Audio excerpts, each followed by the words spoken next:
नमस्कार, जय हिंद। मैं आपके साथ में आपका दोस्त प्रजापति आरबी सिंह।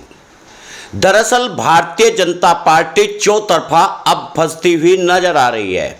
जहां अपने ही एनडीए घटक दल पूरी नाराजी से आजकल चल रहे हैं, वहीं पर भारतीय जनता पार्टी को विपक्ष भी घेरता हुआ नजर आ रहा है।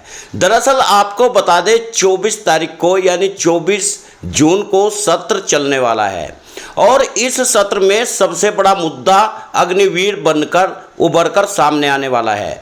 अग्निवीर को लेकर के लगातार कयास लगाए जा रहे हैं, जहां एनडीए के घटक दल विपक्ष के साथ में खड़े हुए मिलेंगे। वहीं पर भारतीय जनता पार्टी के अपने कारनामों में भी फंसती हुई दिखाई दे रही है। अब तो नौबत यहां तक आ गई है कि अब आउटसोर्सेस के जरिए पुलिस की भर्ती उत्तर प्रदेश में होना तय हो गया है। यह तो अखिलेश यादव ने पहले ही बता दिया था, लेकिन अब जो होने वाला है वह 24 तारीख को एक बड़ी रार के सामने, जनता के सामने खड़ी होने वाली है। और एनडीए गठबंधन में तू मैं पहले ही शुरू हो गई है। ऐसे में जयंत सिन्हा ने यह बयान देकर के नीतीश कुमार किंग मेकर नहीं है, न ही कोई किंग है और न ही कोई किंग मेकर, यह बवाल मचा दिया है। और वहीं पर नीतीश कुमार ने भी आज अपने तमाम सांसदों व मंत्रियों की और अपने विधायकों की बैठक को बुला लिया है। ऐसे में दिल्ली में होने वाली इस बैठक में लोकसभा के तमाम सदस्य मौजूद होंगे और ये तमाम लोग इस बात का जायजा लेंगे आखिर हमें इतनी अच्छी जीत क्यों मिली। दरअसल यह तो कहने की बात है, पूरी बात यह है कि भारतीय जनता पार्टी ने अपने घटक दलों को मंत्रालय दिए तो केवल झुनझुना, जहां एक तरफ यह कहकर निपटारा कर दिया कि आप पशुपालन और राज्य मंत्री को लेकर चले जाइए, यानी या तो आप पशु चराइए या फिर आप पंचायती राज में काम करिए। वहीं पर चिराग पासवान को अचार बनाना और मुरब्बा बनाना और वह आपके सामने सड़े गले फलों से, जो आप देख रहे होंगे फ्रूटी या एपी फिज जैसे लिक्विड को बना करके आपको परोसने का जो काम किया जाएगा वह चिराग पासवान की निगरानी में किया जाएगा। वहीं पर जो अहम पद थे वे भारतीय जनता पार्टी ने रख लिए। उनमें चाहे गृह मंत्रालय हो, कृषि मंत्रालय हो, शिक्षा मंत्रालय हो, रक्षा मंत्रालय हो, रेल मंत्रालय हो। लेकिन नीतीश कुमार को तो यह अंदाजा था कि जिस तरह हमने अपने ही राज्य में भारतीय जनता पार्टी को बड़े पदों पर गठबंधन में रखा, शायद हमें भी रखा जाएगा और कुछ नहीं मिलेगा तो रेल मंत्रालय तो मिलेगा ही मिलेगा, लेकिन न माया मिली न राम मिली। ऐसे में यह भी कयास लगाया जा रहा है, दरअसल भारतीय जनता पार्टी ने 10 सालों में जो घोटाले किए हैं वह घोटाला अन्य किसी के सामने न आए। यही कारण है कि भारतीय जनता पार्टी ने अपने घटक दलों को ज़्यादा तवज्जो न दे करके अपने आप में पूरे का पूरा विभाग रख लिया है, क्योंकि भारतीय जनता पार्टी को भी इस बात का एहसास है कहीं ना कहीं जल्दी यह सरकार गिर जाएगी, तब तक इन फाइलों में भी फेरबदल कर दिया जाएगा। और ऐसे में लगातार भारतीय जनता पार्टी की किरकिरी होती हुई दिख रही है, जहां प्रधानमंत्री नरेंद्र मोदी अभी तक राहुल गांधी के नाना के यहां पर घूमने के लिए छुट्टियों में गए हैं। अब आने के बाद में वह यह तय करेंगे कि अब क्या होना है। वहीं पर महाराष्ट्र में घमासान मच गया है। महाराष्ट्र में घमासान को लेकर के जहां एक तरफ अजीत पवार पहले से ही नाराज चल रहे हैं, शिंदे गुट ने भी यह कहकर राजनीतिक गलियारों में खलबली मचा दी है कि अब हम अपना चुनाव अलग ही लड़ेंगे।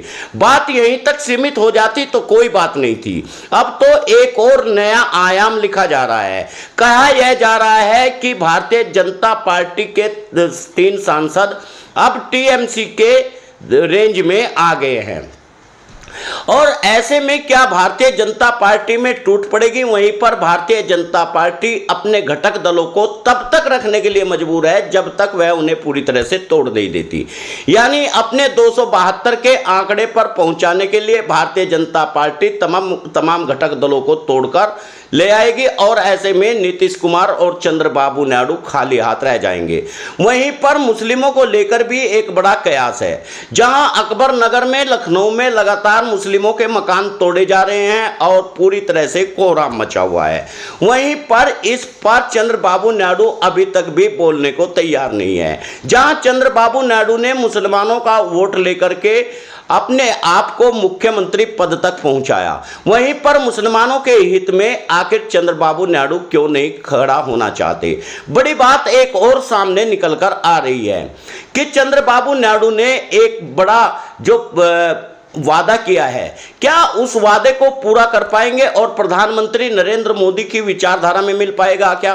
प्रधानमंत्री नरेंद्र मोदी को अब यह स्पष्ट कर देना चाहिए कि चंद्रबाबू नायडू ने जिस तरह से मुस्लिमों को कहा है कि वे 4% आरक्षण, हिंदू आरक्षण काट करके उन्हें दे देंगे और उसके साथ ही 1 लाख रुपए हज यात्रा में भी देने का प्रस्ताव है, तो क्या प्रधानमंत्री नरेंद्र मोदी अपनी विचारधारा के अनुसार जाएंगे? अभी तक तो प्रधानमंत्री नरेंद्र मोदी लोगों को कहते हुए यह सुन रहे थे और घूम रहे थे, बड़ी बड़ी रैलियों कर रहे थे। वे कह रहे थे कि कांग्रेस आएगी तो आपकी प्रॉपर्टी को छीन करके उन्हें दे देगी जिनके बच्चे ज्यादा है। लेकिन अब जो ओबीसी हिंदू का आरक्षण छीनकर मुसलमानों को दिया जाएगा, उसके साथ में कहीं ना कहीं प्रधानमंत्री नरेंद्र मोदी अब सरकार बनाने पर विवश हो गए हैं।